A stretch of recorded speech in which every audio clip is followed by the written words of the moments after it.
Good afternoon sa bawat isa at again, it's a blessing for us na maari tayong magpatuloy sa pag-aaral ng salita ng Panginoon at ngayon nga ay ipagpapatuloy natin yung subject na tinalakay natin kanina, ngunit sa iba namang anggulo. Pero bago natin tunghayan yung ating talata, palagay ko karamihan sa atin alam yung istorya ni Midas. Ito isang story no, sa Greek mythology kung saan merong isang napakayamang hari pero sa kanyang pag-iisip tanging ginto ang siyang nakapagpapasaya ng kanyang buhay. Kaya nga, nung mabigyan siya ng pagkakataon, ito si Haring Midas, nabigyan siya ng pagkakataon, na binigyan siya ng isang wish. Grabe, no? Sana may ganon.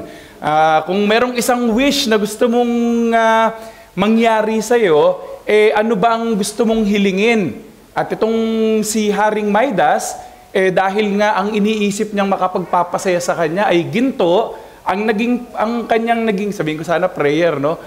ang naging wish niya, sana kung anumang hawakan niya ay maging ginto. So iniisip ni Haring Midas na ito na ang talagang tunay na magpapasaya sa akin dahil kahit ano pang hawakan ko magiging ginto at tunay nga na nangyari ito. Subalit nung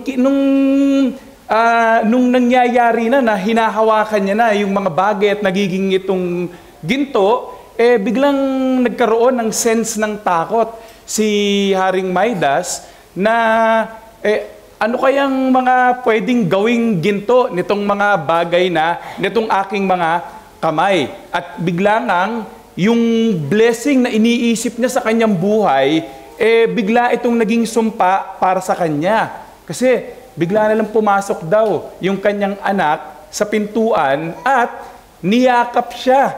At dahil doon, naging ginto yung kanyang anak. At dahil sa kanyang kalungkutan, yung request niya, pina-reverse niya na kung pwede, tanggalin. Kasi sa halip na maging pagpapala, yung iniisip niya na magpapasaya sa kanya, ito yung naging curse. So kung meron tayong leksyon siguro na pwedeng pulutin dun sa kwento ni King Midas, is we should be careful what we wish for.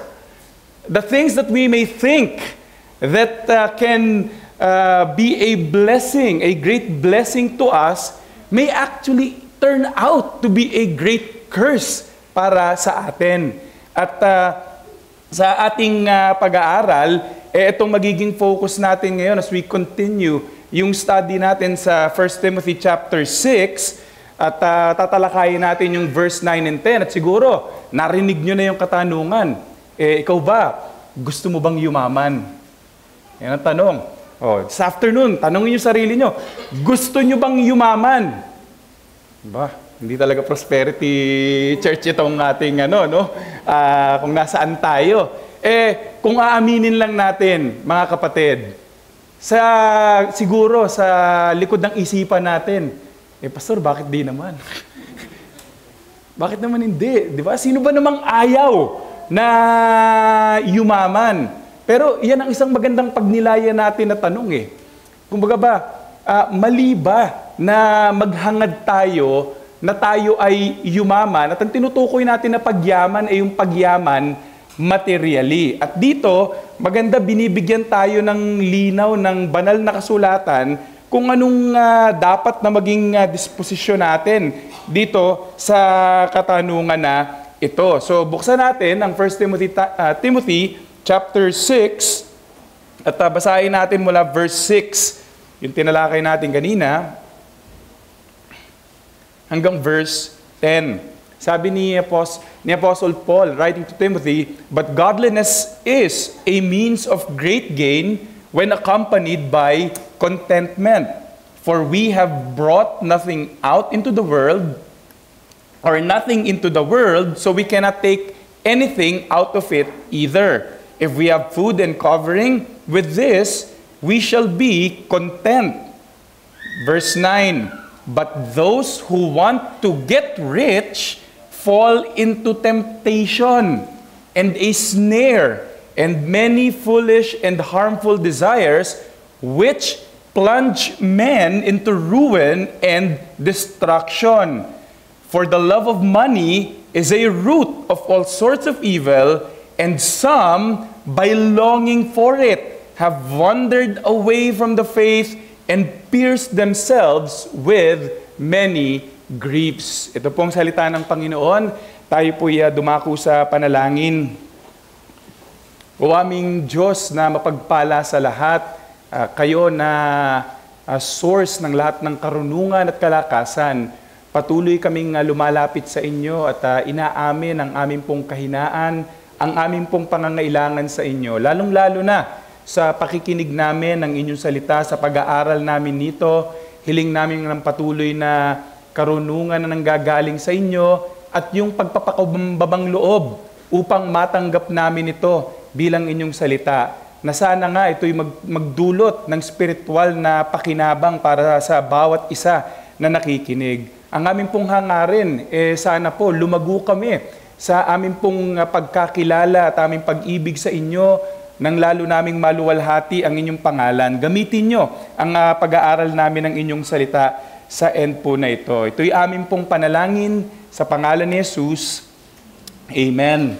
Nakita natin kanina sa ating pagtalakay na sa verse 5, pinuna ni Apostle Paul yung perverted view ng mga false teachers kung saan nakita nila yung godliness as a means of material gain. Na kumbaga ba, ginagamit nila yung relihiyon o yung kabanalan hindi para sa spiritual na pakinabang, kundi para sa mga earthly na pakinabang lamang. At nakita natin, binigyang din ni Apostle Paul na yung kabanalan, nasamahan daw natin ng contentment, ito daw ay mayroong malaking spiritual na pakinabang, kasi nakita natin na yung contentment at saka yung godliness, binibigyan tayo ng tamang perspektibo nito pagdating sa mga possessions natin, at binibigyan din tayo nito ng simpleng outlook pagdating sa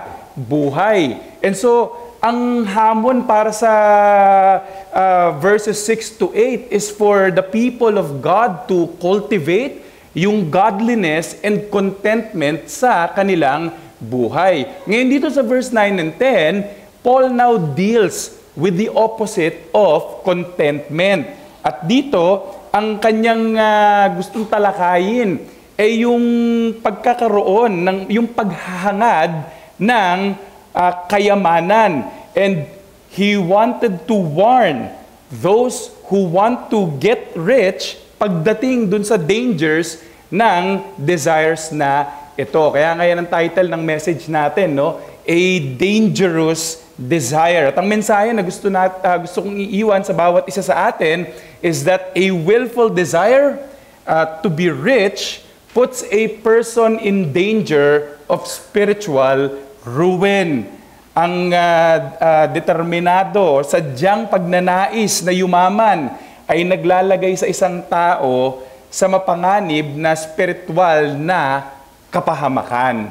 At dalawang bagay ang papansinin ulit natin sa talata na ito. Una sa lahat, tingnan natin, sino ba yung mga subjects na kinakausap ni Apostle Paul dito. And then pangalawa, tingnan natin ano ba yung panganib pagdating sa paghahangad ng pagiging mayaman. So una sa lahat, talakayin natin, sino ba yung subject, sino ba yung mga kinakausap ni Apostle Paul dito? Kung ba, sino yung binibigyan niya ng babala? At dito merong description, yung unang description sa kanila, they are those who want to be rich, ayon sa verse 9. Now, yung salita na ginamit dito na want, ang ibig sabihin po ng salita na yan sa original is it literally reads, itong those who want to get rich, it literally reads those that will to be rich.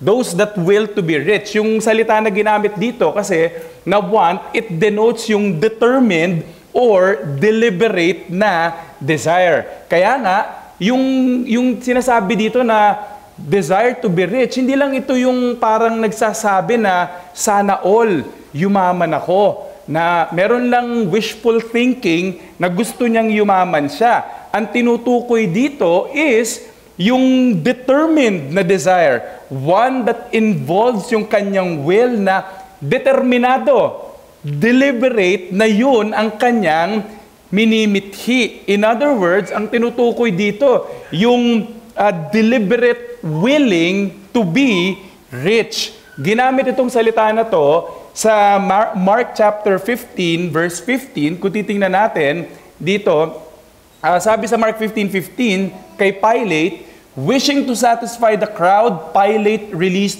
Barabbas for them, and after having Jesus scourged, he handed him over to be crucified. And so here we find si Pilate, he did not only have a wish to please people. Pilate had a determined desire to please the people. At anong ebidensya na talagang deliberate at gusto talaga ni Pilate na i-please ang mga tao? He was willing to pervert justice in order to please people. Kasi alam niyo, walang kasalanan si Jesus eh. Pero dahil deliberate yung desire niya, na gusto niyang pasiyahin ng mga tao, inilagay niyang isang inosenteng tao sa bitay. So, nakikita natin dito yung pagkakagamit ng salita na hindi lamang ito simpleng wish, but a deliberate desire, a determined, a willing, willful desire. Kaya nga tinutukoy ni Apostle Paul dito, yung those who want to get rich, it is those who have a determined desire to be rich. Ang tinutukoy dito, yung mga tao na meron na siyang deliberate at saka purposeful choice sa kanyang buhay na gusto niyang yumaman. Kaya nga ang buhay niya, dahil yun ang deliberate na plan, deliberate na kagustuhan niya, pinagpaplanuhan niya kung paano siya magiging mayaman, and he is willing to do anything in order for him to accomplish itong kanyang desire. Pero hindi lang yung tao na may deliberate desire to be rich ang tinutukoy dito, kasi notice describe din ni Paul dito that they do not only willfully desire to be rich, they also long or yearn for money. And we notice that in verse 10, which is actually an explanation of verse 9, that they are those who long for money, na hindi lamang na meron silang willful desire to get rich, they are also described those who stretch themselves out. They reach after or yearn for money. Itong salita na to, ginamit ito positively para dun sa mga nag-a-aspire sa office ng eldership, sa 1 Timothy chapter 3. At ginamit din ito sa Hebrews 11:16 para dun sa mga tao ng Panginoon who desire na makita yung heavenly country, na hindi lang dito nakapako ang kanilang mga mata, kundi inaay nila yung hinaharap na pagpapala ng Panginoon sa kanila. So it's an aspiration. It's an aspiration. So Paul is referring to people who aspire to be rich. Na kung tinanong mo sila, ano bang ambisyon mo sa buhay? Ano bang nakikita mo na goal mo? Simple ang magiging sagot nila. Ang magiging sagot nila ay yumaman. They have made prosperity as the goal of their lives. So, yan ang pangalawang description. But thirdly, we also see here na ang kinakausap, hindi lang yung willfully na nagde-desire na maging mayaman, hindi lang yung nag-aspire na maging mayaman, but these people, they love money.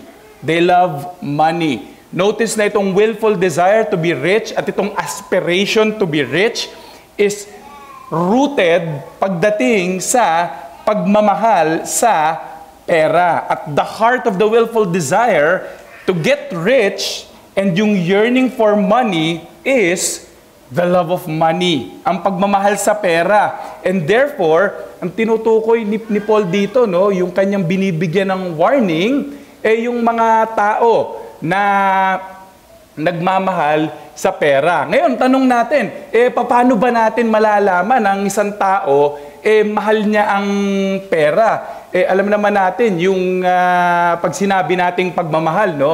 Meron ditong mga nanliligaw at gusto niyang ipakita ang kanyang pagmamahal sa kanyang nililigawan. Pag sinabi nating mahal natin ang isang tao, anong nakikita natin sa kanya? Siyempre, yung kanyang affection, nandoon. Yung kanyang time and energy, dinedevote niya dito. At siya'y wala na lang ibang iniisip, kundi yung tao na yon. O di naman kaya, hindi lang iniisip, walang ibang bukang bibig, kundi siya lang. At itong tao na to, talagang gustong-gusto niyang laging kasama. Ito, at ayaw niyang hiwalayan. Totoo ba yan, mga kalalakihan? Pagka sabi nating mahal, talagang yung expressions nito, mga kapatid at mga kaibigan, ganyan din naman pag pinag-usapan natin ang pagmamahal sa pera, na ito'y nakikita pagdating sa affection natin sa pera, that are we drawn to it? Do we spend yung time and energy natin doon, binubuhos natin. At wala na ba tayong ibang iniisip, kundi pera, pera, pera. O di naman kaya, wala na tayong ibang mapag-usapan, kundi sa pera, kundi loto, business, or kung anumang ano, puro na lang pera ang pinag-uusapan at ayaw nating mahiwalay sa pera. Kung ganoon ang ating attitude towards money, we fit yung description ni Apostle Paul pagdating dun sa pagkakaroon ng pagmamahal sa pera. So, ang kinakausap ni Apostle Paul dito, yung binibigyan ng warning, yung mga tao na willfully, yun ang kanilang desire, yumaman, yun ang kanilang aspiration sa buhay na ito, at mahal, at the root of that, mahal nila ang pera. Ngayon, magbigay tayo ng qualification. Kasi, baka biglang isipin nyo, parang hindi ata ako fit sa description na yan. Una sa lahat, hindi lang tinutukoy ni Apostle Paul dito yung mga false teachers. Though yung context tells us, no, mukhang ang binibira ni Apostle Paul dito, yung mga false teachers. Kasi, dinescribe niya yung mga false teachers sa verse 5 that they are motivated pagdating sa godliness, hindi para sa isang magandang bagay, kundi para sa material gain. Pero, hindi nakalimit para sa mga false teacher ang mensahe ni Apostle Paul. And also, huwag din nating isipin na ang kinakausap lang ni Apostle Paul dito, it's either yung mga mayayaman na or yung mga mahihirap. Kasi, hindi naman yung social status ang issue na dinideal ni Apostle Paul dito. Kasi pwede naman na mayaman ka ngayon and yet you still desire, you aspire to become more rich. And you may be poor na kontento ka na sa buhay mo, sa binibigay ng Panginoon. Sa kabilang banda, ganun din naman. Baka sabihin natin, salat ka ngayon at talagang yun ang driving force mo, ang pera. So, sa kabilang banda rin, baka naman mayaman ka na at sa biyaya ng Panginoon, natuto ka na rin makontento na hindi ka na maghangad pa ng mas marami pa. So, hindi issue dito kung mayaman ka o mahirap. Na baka sabihin mo, pastor, mayaman na ako, so pwede ko nang tulugan yung mensahe mo, hindi ko na kailangan yan. Wag mo rin sabihin na, well, alam mo, pastor, mahirap ako, blessed are the poor, di ba? So, okay na ako dito, hindi ko na pakikinggan ng mensahe. Hindi, kinakausap tayo. At the heart of the issue is not your social status. Ang dinidil dito, yung puso natin towards money. Pero hindi lang yon, baka isipin nyo, pastor, para namang pang-unbeliever lang yung tinatalakay natin.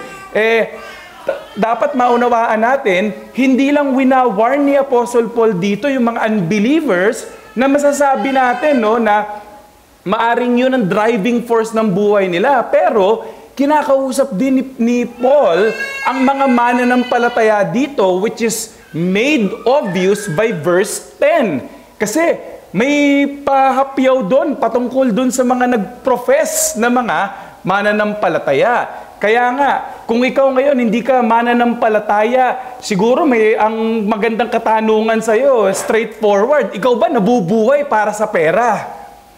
Ikaw ba kaya ka lang gumigising sa araw-araw para lang magkaroon ng pera at itong pera yan ang nagpapatakbo ng buhay natin. Itong mensahe na ito ay para sa iyo, kaibigan. Pakinggan mo. Pero para sa mga mananampalataya, ganun din ang hamon para sa atin. Wag nating sabihin na mananampalataya ako. Ang question natin, are believers prone to the love of money? What's the answer? Yes! Yes! We still struggle. Pagdating sa reality ng pera, whether may pera ka ngayon, wala kang pera, kung ikaw ay makasalanan, hanggat nandito tayo sa ating laman, merong struggle pagdating sa view natin sa pera. Kaya wag natin itong tulugan, mga kapatid, at isipin para sa hindi mga mananampalataya yan. Take heed, brother, lest you fall. Baka masyadong mataas ang tingin natin sa sarili natin, iisip natin, mananampalataya tayo, exempted na tayo sa love of money. Jesus command in Matthew 6:24, pagdating sa hindi ka maaring magmahal ng dalawa na Panginoon, ang Diyos at ang pera, will not make sense kung hindi naapektuhan ng mananampalataya pagdating sa attitude niya sa pera. Kaya mga kapatid, let's take heed lest we fall. Pero ang punto dito, yung wina-warningan ni Apostle Paul sa yung pinaka-direkta, wina-warningan niya yung mga willfully nagde-desire na yumaman, yung aspiration nila ay maging mayaman, and at the heart of it, mahal nila ang pera. Kaya nga ang hamon para sa atin, mga kapatid at mga kaibigan, ikaw ba tinutukoy ni Apostle Paul dito? Ikaw ba yung tinutukoy ni Apostle Paul? Is the love of money present with you at this time? Now we may say, Pastor, hindi. Hindi totoo sa akin yan. Pero ang question, may mga ebidensya ba na nagpapatunay nito na wala nga ang pagmamahal ng pera sa atin? Now, si John MacArthur, nagbigay siya ng mga danger signs na nagpo-point kung ang isang tao nagmamahal ba siya ng pera. So banggitin ko lang very briefly itong binanggit ni John MacArthur at may dinagdag lang ako na isa. Una sa lahat, sabi ni John MacArthur, those who love money are more concerned with making it than with honesty or giving a quality effort. So sinasabi lang ni MacArthur, yung mga nagmamahal daw sa pera, sila yung nagtatrabaho just for the sake na kumita sila ng pera na wala silang pakialam kung paano nila ginagawa yung trabaho. Whether ginagawa nila ng maayos or hindi, basta importante nagtrabaho ako para kumita ako ng pera. So, yung tao daw na nagmamahal sa pera, hindi niya na iniisip kung paano niya ginagawa ang trabaho niya.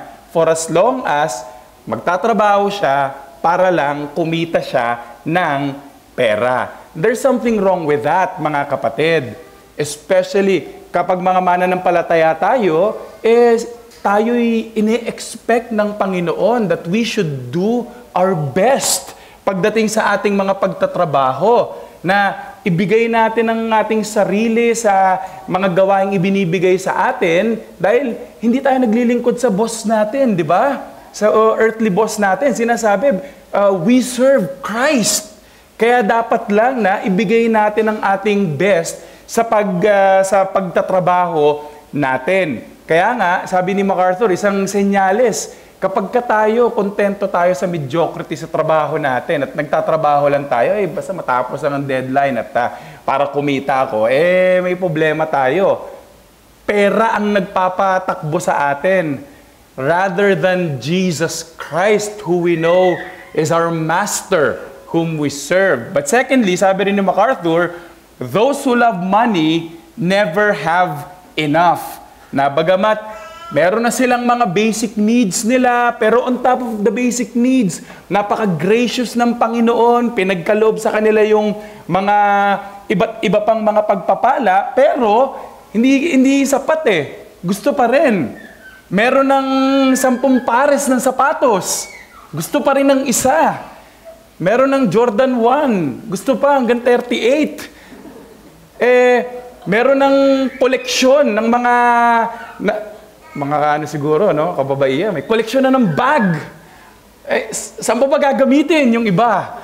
Meron ng koleksyon ng mga damit. Meron ng koleksyon ng kung ano-ano, pero hindi pa rin sapat. Hindi pa rin sapat. Walang contentment. So sinasabi sa atin that those who love money, hindi sila nakokontento sa kung anong meron sila na kailangang bumili ng bumili. Pangatlo, sabi rin ng MacArthur, those who love money, interesting to sabi ni MacArthur, those who love money tend to flaunt it. Tend to flaunt it. They derive yung pleasure from wearing or driving or living or even posting it in social media. Hashtag blessed. Bagong iPhone Pro Max. Blessed. Di ba? SDG. Ewan ko kung siguro lahat tayo, I don't know, it makes me cringe at times that people would post, and of course, we cannot see the hearts of people who post such, pero kung titingnan natin, especially kung extravagance ang nakikita natin, kagaya sinabi ni MacArthur, yung mga taong nagmamahal ng pera, they love to flaunt it. Gusto nilang ipagmalaki ito. Pero pang-apat, sabi rin ni MacArthur, those who love money resent giving it. Etong mga tao na ito, pagdating sa pera, kapitoko, na gusto nila, ginagamit lang para sa kanilang sarili. Na kumbaga ba, pag sinabi mong, itulong natin sa kapwa, o di kaya, isupport natin sa building fund natin, ang hirap maglabas ng pera. Pero pag sinabi, bibili tayo ng iPhone watch, sige, pwede. O pag sinabi natin, kain tayo sa Vikings, walang problema, gagawin natin. Kumbaga ba, itong mga taong ito, pagdating sa mga bagay na tunay na nagmamatter, stingy sila. Pero pag para sa kanila sarili, sila ay willing at wala silang limitations. And so, sabi ni MacArthur, yung mga tao na ito na nagmamahal sa pera, they resent giving it. And then panlima, sabi rin ni MacArthur, those who love money will often sin to get it. Na lahat ng klase ng mga bagay gagawin para lang makuha ang pera. They would lie, they would cheat, and they would steal just in order to get money. So, yan ang isang obvious na kung tayo, willing tayo na gawin ang lahat at all cost para lang makakuha ng pera, kahit pa magkasala tayo, obvious, nasa atin ang pag-ibig sa pera. Pero panghuli, those who love money will often give a legitimate excuse for getting it. Sa magandang halimbawa, yung mga tumataya sa loto. And I've spoken to some. Sabi, Brad, alam mo naman yung pagtaya sa loto, hindi ba't kada taya may natutulungan kang kapwa? Sa totoo lang, Brad, nagkakawang gawa lang naman ako. Kaya ako tumataya sa loto. Kulang sabihin ko, oh, come on. Meron bang tumataya sa loto na iniisip niya, magkakawang gawa lang ako? I mean, sinong niloko mo? Sinong niloko mo na sabihin mo na kaya ka tumataya sa loto kasi gusto mo lang magkawang gawa? Kaya tumataya mga tao sa loto kasi it feeds yung greed.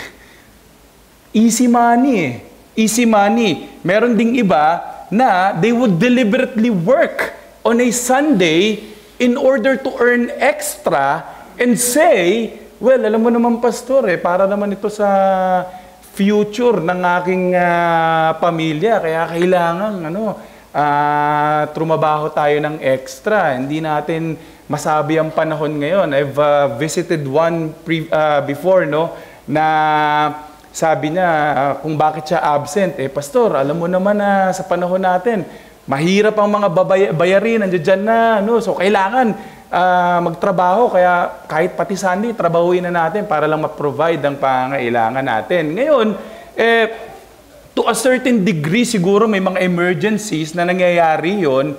Pero, cannot we trust God when He said that if you seek me first, then all the things that you need, ang Panginoon ang bahala?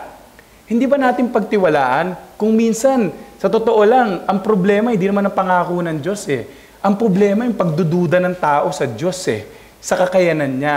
And so, yung mga may mahal daw ang pera, ang karaniwan na ginagawa nila, gumagawa sila ng justification para lang makuha nila yung pera. Ngayon, ilan lamang ito sa mga halimbawa ng tanda ng pagmamahal sa pera. Mga kapatid, as we've mentioned these things and try to think about it, if we have fallen, if we can say na mukhang ako yata iyon sana tayo'y magsisi sa ating kasalanan ng pagmamahal sa pera. Let us turn to the Lord Jesus Christ and have our sins washed. I-confess natin ito at huwag nating hayaang magpatuloy tayo dito. Kasi yung iba iniisip, kagaya nga pag Pasko, minsan lang naman ito na magiging, alam mo na, medyo tayo sa pera, waldasin, minsan lang naman to huwag tayong maging kampante at iniisip natin na minsan lang naman. Every time that we give an inch, nagtatanim tayo actually. Nagtatanim tayo, nagfo-fortify tayo ng hold ng kasalanan sa puso natin. Kaya nga at the sight na makita natin na ito yung mali, ito yung kasalanan, magsisi kagad tayo. At sana kung makita natin ito na meron ng pagmamahal sa pera sa ating mga puso, iwaksi natin, magsisi tayo at tumungo tayo kay Kristo para sa kapatawaran. At ipag-pray natin na sana bantayan natin ang ating mga puso na hindi pumasok, hindi mag-ugat itong pag-ibig na ito at maglabas ng kanyang bunga sa ating mga buhay. Ngayon, ang question natin, is it wrong kung ganun nga na willful tayo na hahangarin natin na maging mayaman tayo? And dito ngayon, si Paul, he shows yung dangers nung pag-desire na maging mayaman. So punta tayo sa second point natin, yung dangers of desiring to be rich. Ano bang mga panganib dito? Una sa lahat, pansinin natin sa verse 9, sabi ni Paul dito, anong panganib kung tayo hangarin natin willfully na maging mayaman tayo? Sabi ni Paul dito, they fall into temptation, a snare, and many foolish and harmful desires. Notice yung progression ng pagkakabanggit ni Apostle Paul dito. They fall into temptation, a snare, and many foolish, harmful desire. Una sa lahat, they fall into temptation. Yung idea nito is to be lured into sin. So those who desire to get rich, those who willfully desire to get rich, hindi lang siya vulnerable sa kasalanan, they actually fall into it. Kagaya nga nung binanggit ko kanina, yung mga nagmamahal sa pera, isa sa mga tanda niya, yung willingness nila na gumawa ng kasalanan para lang makuha nila yung pera. That they would steal, they would cheat, and they would lie, magsusugal sila. And so, yung mga gustong yumaman, they fall into sin. Nahuhulog sila sa temptation, sa kasalanan. Pero notice, hindi lang na they fall into sin, they fall into a snare. Nang ibig sabihin nito, yung snare dito, it's a trap na hidden and unexpected. Gumamit si Paul dito ng isang metaphor na dinidescribe na yung gusto daw na yumaman para daw siyang isang hayop na na-entice siya doon sa bait at nahulog siya doon sa trap na unexpectedly. At doon sa kanyang pagkakahulog, it is almost impossible for him na makalabas siya.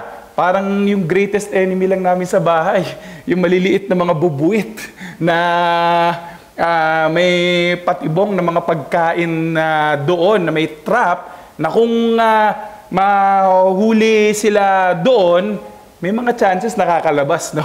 Napakalit. Pero pag natrap na sila, ando doon na. Wala nang labas. And so dito pinapakita sa atin, hindi lang na nahuhulog sila sa kasalanan, they are ensnared sa kanilang kasalanan na almost impossible to escape. Si Barnes sabi niya, they become involved in the meshes of worldliness and sin. Their movements are so fettered by cares and inordinate desires and by artificial wants that they are no longer free men. They become so involved in these things that they cannot break away from them if they wanted to. Ang point ni Barnes dito is that those who desire to get rich is they are put into a snare na they are already in bondage sa kanilang kasalanan. Isang illustration ito, no, yung mga nagsusugal sa casino. Ewan ko kung nakapanood na kayo ng testimony nung mga nagsugal sila sa casino. Nagsimula sila yung parang, trip lang, para lang may ka-experience natin. Makapag-casino man lang tayo, makapag-slot machine, or makaupo lang, makataya lang, kunwari, poker, kunwari, trip lang. Nagsimula sa ganon, pero eventually, saya pala. Eventually, nagtuloy-tuloy na. Hanggang dumating sa punto na addicted na. Hindi na niya mapigilan na tumambay sa casino, and not even the lack of money will stop that person. May mga nagsasabi, kahit walang pera pupunta doon, anong gagawin? Magsasanla ng pantalon, magsasanla ng relo, kung ano-anong bagay na pwedeng isanla para lang makalaro. And what has happened to that person who say, trip lang naman eh. Ano nangyari? He fell into sin and he was ensnared. He has now become in bondage pagdating sa vice ng gambling. And so, ganun na nangyayari. Those who love money, they do not only fall into temptation, they fall into a snare, and then they fall into many foolish and harmful desires. At ang sinasabi ni Apostle Paul dito is that they are held by many lusts or craving, yung evil desire. At itong mga lusts na ito, these are foolish or irrational because they are passionate desires which cannot give true pleasure or advantage. And so yung mga foolish cravings na ito, they are harmful kasi hindi lang physical ang nakaharm dito. Hindi lang yung physical well-being ng tao, kundi yung spiritual niyang kalagayan. At yung mga gustong mga yumaman, no, yung willful talaga na gustong maging mayaman, they fall into foolish and harmful desires in that they indulge in riotous vices na nai-involve sa yung mga inuman, yung grabing pagsusugal, at hindi lamang yon, they also indulge yung luxurious na pamumuhay. Isang halimbawa din ng mga gustong yumaman na kung saan walang benepisyo. Walang benepisyong matatanggap yung tao na yon, lalong-lalo na sa spiritual. And so, yan ang unang sinabi ni Paul, no? They fall into temptation, they fall into snare, they fall into many foolish and harmful desires. But secondly, sabi rin ni Paul, hindi lang nahuhulog sa mga temptation, ito yung nakakatakot. They plunge into ruin and destruction. As a result of their bondage to sin, they plunge into ruin. Bagamat sa biyaya ng Panginoon, no, some may escape dito sa snare na to bago sila madraw dun sa final na stage kung saan wala nang balikan. Ang emphasis ni Paul dito na binibigyan tayo ng babala na yung mga gustong yumaman, binibigyan tayo ng babala dito na hindi lamang sila nahuhulog, sabi they plunge. They plunge. Ang word na ginamit, ang ibig sabihin, it is to sink. Para tong yung ginamit sa isang bangka na napupuno na siya ng tubig at ito ay lulubog. So, yung picture ng drowning, hindi yun appropriate. Ang picture dito na magandang tingnan natin, yung shipwreck na nangyayari. Na kung saan kapag pumasok ang tubig sa loob ng isang bangka, anong mangyayari sa kanya? Lulubog yun at mawawasak iyon. And so, yung idea na gustong ipakita sa atin ni Apostle Paul is that those who desire to be rich, they are portrayed as those who are bound to be shipwrecked and plunged into the deep. And yung deep na ito is yung depths ng ruin and destruction. At pag pinagsama itong dalawang term na ito, it refers to yung utter destruction both ng body and soul. Ginamit yung salita sa 1 Corinthians 5 para tumukoy dun sa isa sa paraan, no? Kung sa isang nagpapatuloy sa kasalanan, deliver such a one to Satan for the destruction of his flesh. Tumutukoy din ito dun sa eternal destruction. Ginamit yung word sa 2 Thessalonians 1 to 9, a warning for those who continually rebel against the call of the gospel. Na darating ang panahon, sabi dito, that God will do yung retribution para sa inyo na ayaw nyong magsisi sa inyong kasalanan at ayaw nyong panampalatayanan si Kristo, may nag-aabang. Retribution, sabi ng Panginoon, at yung retribution is eternal na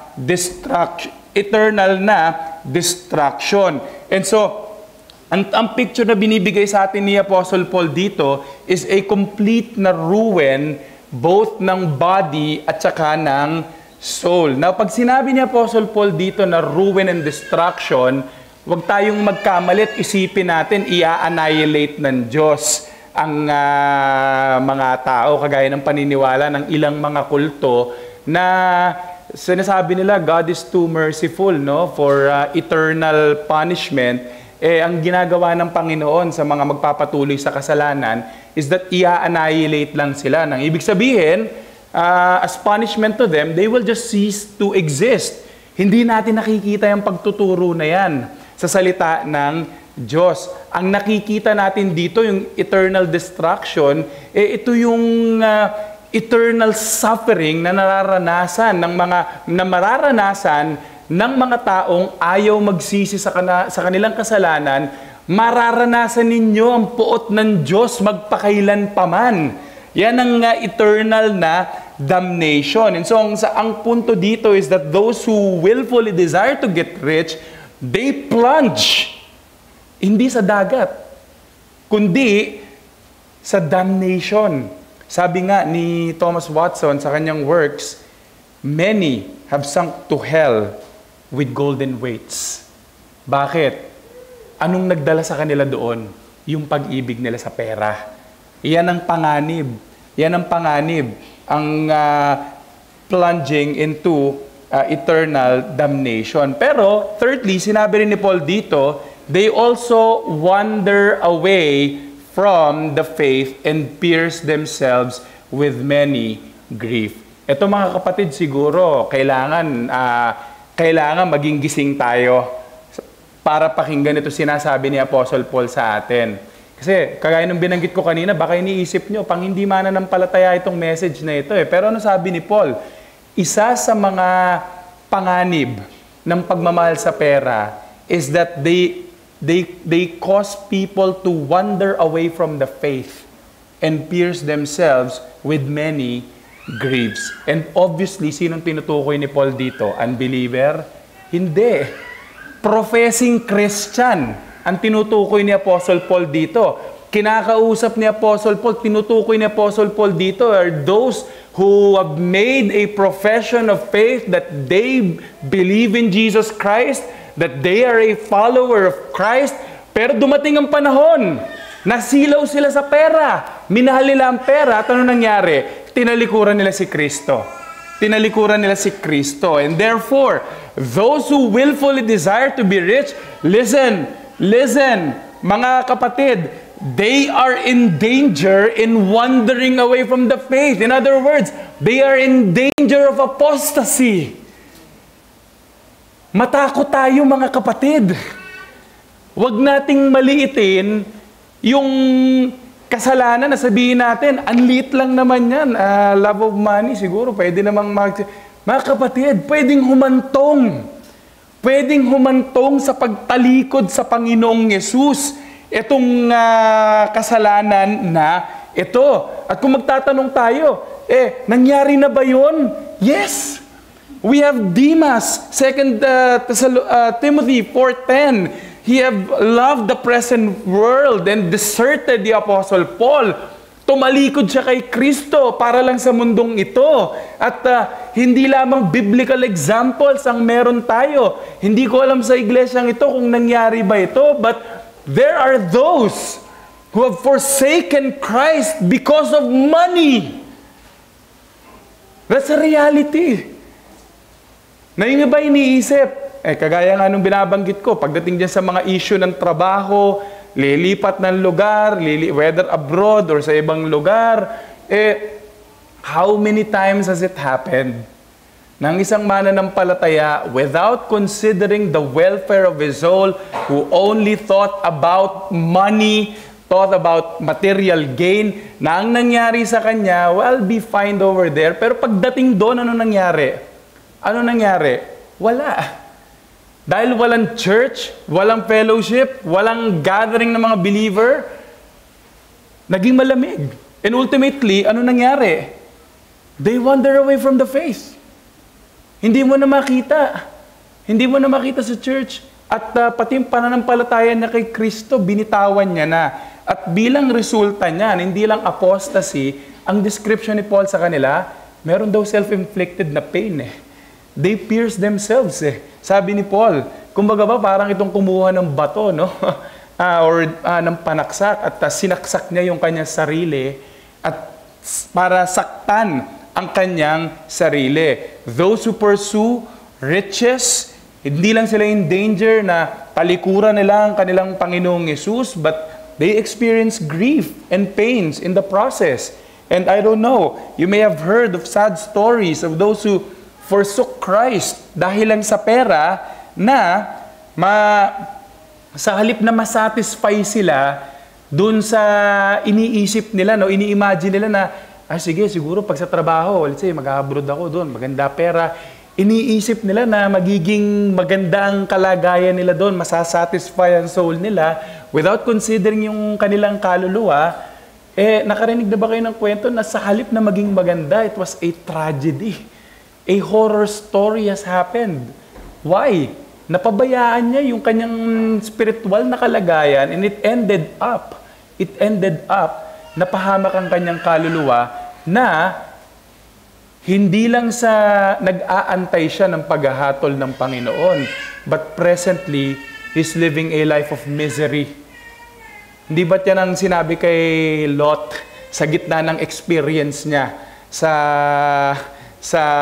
Sodom at Gomorrah na napaliligiran siya ng na yung kanyang conscience ay na-pierce dahil sa mga nakapalibot sa kanya. And so, yung experience is that they pierce themselves with many pain, but the saddest part is that if they continue, they plunge into ruin and destruction, sabi ni Paul, as the rest. As the rest. Ibig sabihin, kasama na sila ng hindi mananampalataya na mapapahamak. And therefore, those who do not persevere and forsake Christ, who do not persevere and they forsake Christ for any reason, kagaya ng pera, they are in danger of eternal damnation. Kaya nga, pag tinanong natin, bakit ba yung pera tinatawag siyang root of all evil? By the way, no, hindi yung pera mismo ang root of all evil. Ang sabi is what? The love of money. Bakit daw yung pag-ibig sa pera ang root of all evil? Dito nakita natin, from it flows all kinds of evils. Whether ang pinag-uusapan natin, yung evil, yung mga moral na mga wickedness, di ba? Dahil sa pera, mga tao, they commit murder, they cheat, they lie. Pero hindi lang yon, yung evil nang ibig sabihin, that which is harmful or injurious to a person, whether physically or spiritually. Yung dahil nagdudulot ito ng eternal na damnation. And so we can say indeed that the love of money is the root of all sorts of evil. Ito ang mga panganib, no, ng pag-desire sa pagiging mayaman. Kaya nga, babala, hindi lang para sa hindi mananampalataya, pati rin sa atin ng mga believers, yung willful desire na maging mayaman, mag-ingat tayo. Mahuhulog tayo sa kasalanan. Pwedeng maging in bondage tayo dyan na we are held by many lustful desires. Pero hindi lang yun. Ang malungkot dyan is when you fall, when you are plunged into eternal ruin. At para sa atin mga kapatid, yung nakakatakot na reality na kung hindi ka mag-ingat, pwedeng talikuran mo si Kristo dahil sa pera. Kaya nga, anong hamon para sa atin dito? Mga kapatid, let's denounce. Let's denounce the desire to be rich. You will be making a terrible mistake when you desire to be rich. It leads only to destruction. Hindi ito blessing.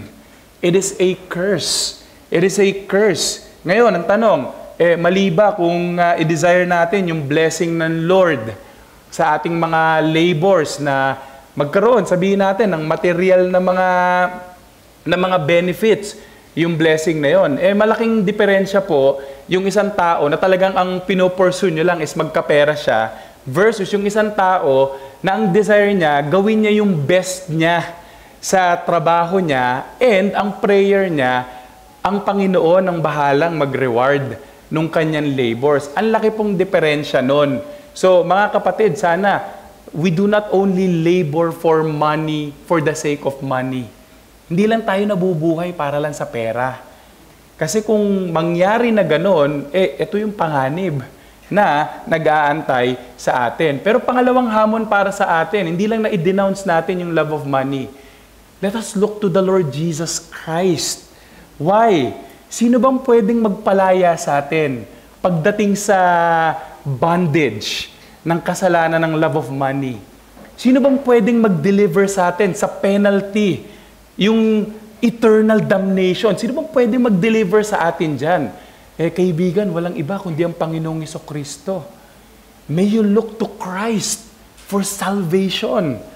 Mga minamahal dito, mga kaibigan, mga anak, kung meron mang pag-ibig ng pera, ng kayamanan sa ating mga puso, sinong maaring magligtas sa atin mula dito? Si Kristo lamang.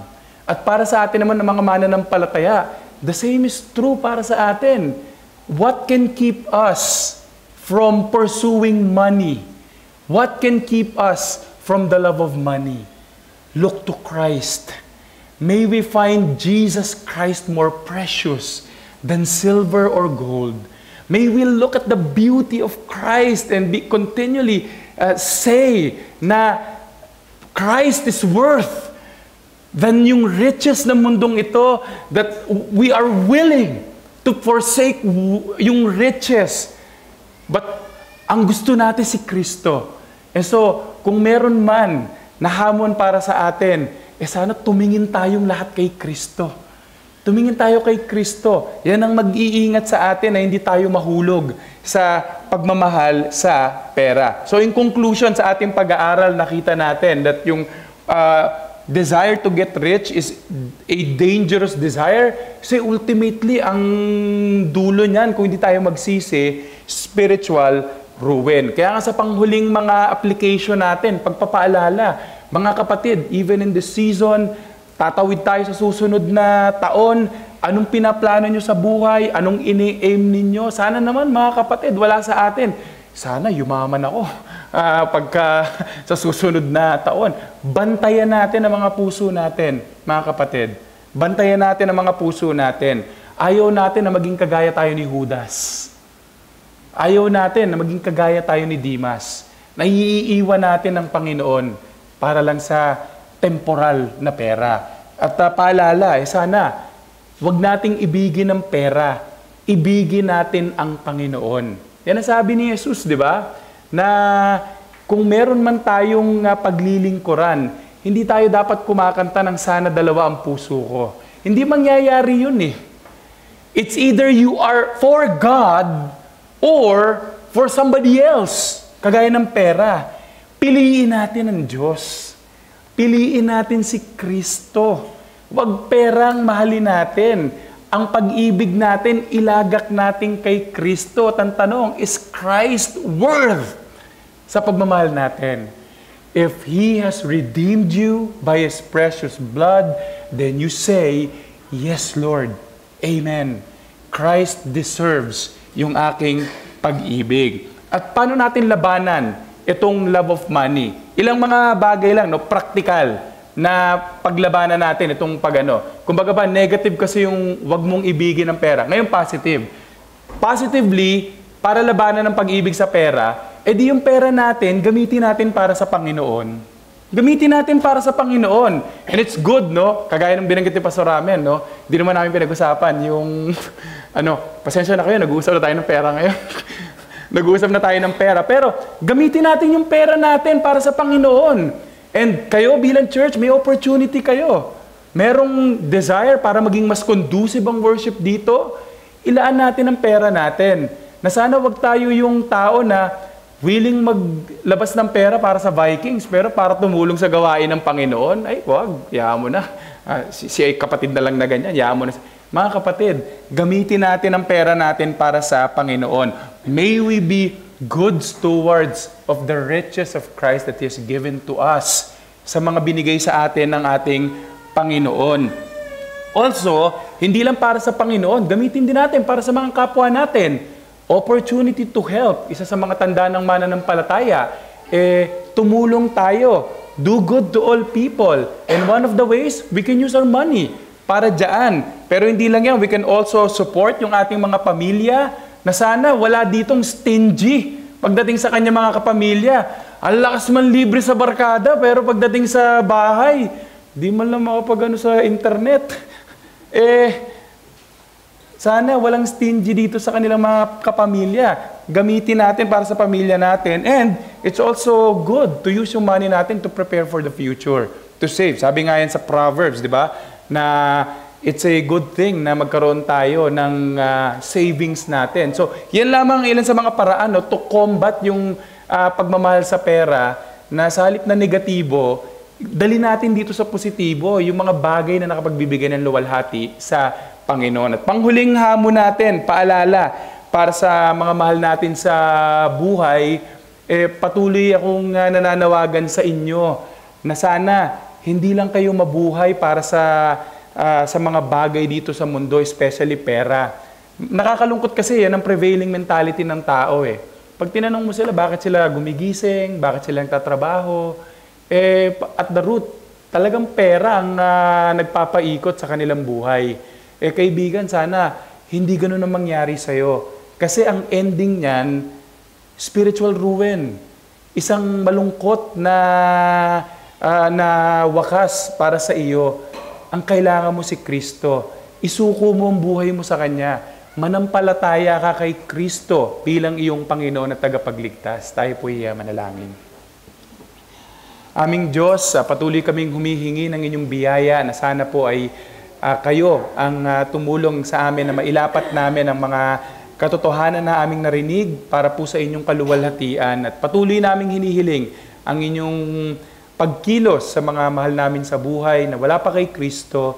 Sana po, iligtas niyo sila, aming Diyos. Ipagkaloob niyong biyaya na ng pananampalataya at pagsisisi. We long na mga loved ones namin ay maligtas din. Lahat ng ito, amin pong pinagpapasalamat, dinadalangin sa ngalan ni Jesus. Amen.